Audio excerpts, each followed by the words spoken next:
Thank you for tuning in. My name is Shahrukh Nasir. I'm an RCIC from Vancouver, Canada.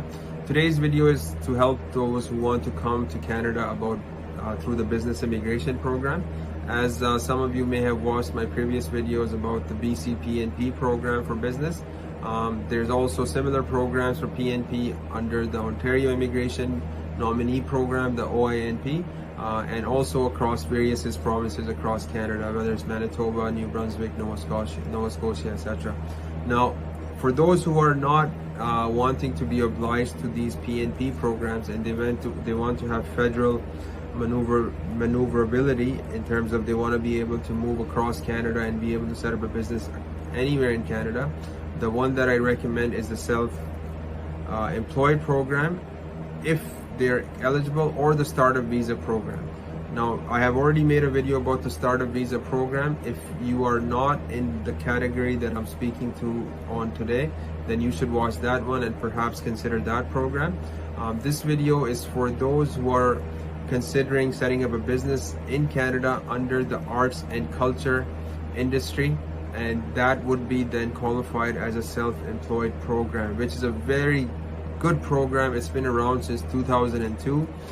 It wasn't until recently that it started getting more attention and a lot of people started applying through it, primarily because the owner-operator was closed and the PNP programs people have found difficult to maneuver through. So the self-employed program, it actually is a very interesting program, because what it does is it promotes those businesses who are going to be able to bring artistic and cultural benefit to the Canadian economy. Now, the phrasing of this language under the self-employed program is vast. You have to be able to convince the government officer when you're submitting your business plan under this program that you're going to be able to bring some benefit to the Canadian culture or Canadian arts.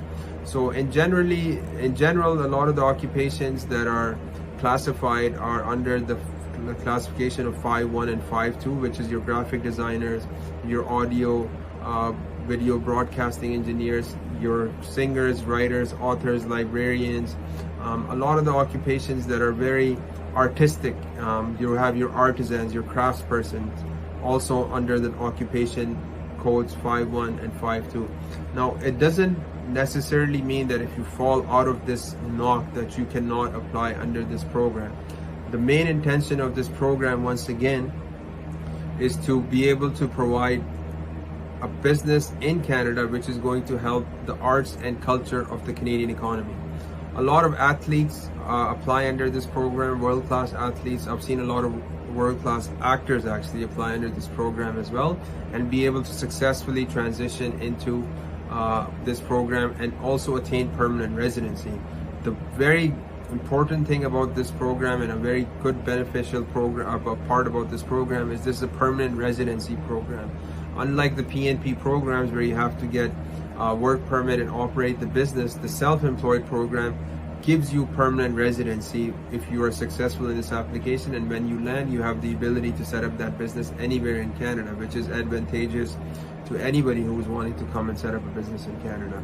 Now, once again, the process is that you have to have a solid intention, purpose, and experience to be able to prove to the Canadian government that your skills are going to help the arts and culture. I keep saying this over and over again because that's the main purpose, that's the main intention behind this program. So if you fall into this category of arts and culturalistic experience, and if it's world-class experience, then even better.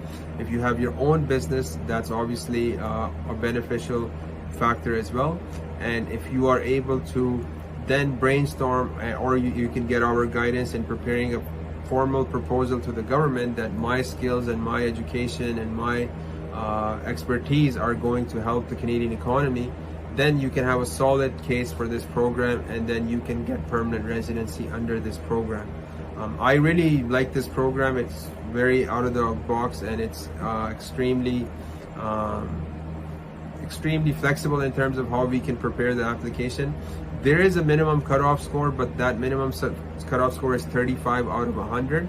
and it's certainly easy to attain that mark.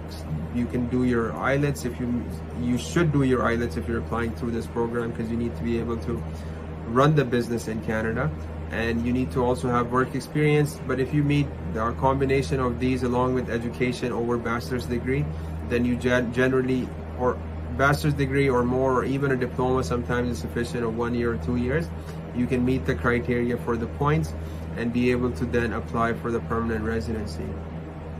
About the process and some of the details about this program, the process currently is about 2 to 3 years. It can be shorter if the application processing times pick up, which they are actually picking up quite significantly, I have noticed in the last few weeks and months. So it can probably be completed within 2 to 3 years, and once again the advantage is 2 to 3 years. I highly recommend it for those who are world-class athletes, artists, actors, authors, those who run creative businesses in interior designing or furnishing or anything related to interior decorating.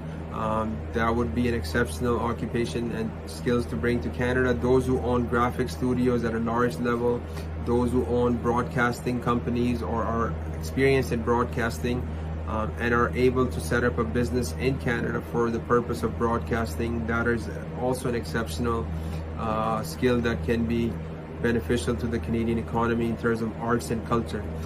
So once again, the main intent of this program is to bring in those entrepreneurs who are artistic and culturally able to help Canada, and they will then set up an intent and a business in Canada that is going to be helping the Canadian economy in this arts and cultures factor industry. So basically that's the general guideline. If you think you fall into this category, you can certainly reach out to us and we can help you under this program. The first step would be to complete the assessment form, and once you have completed the assessment form, we will set up a call with you via Zoom and give you the next steps and the cost and timelines exactly to that date, so that you can be on your way to Canada. I look forward to making more videos like this so I can help those who are wanting to come to Canada, and until next time, take care and bye for now.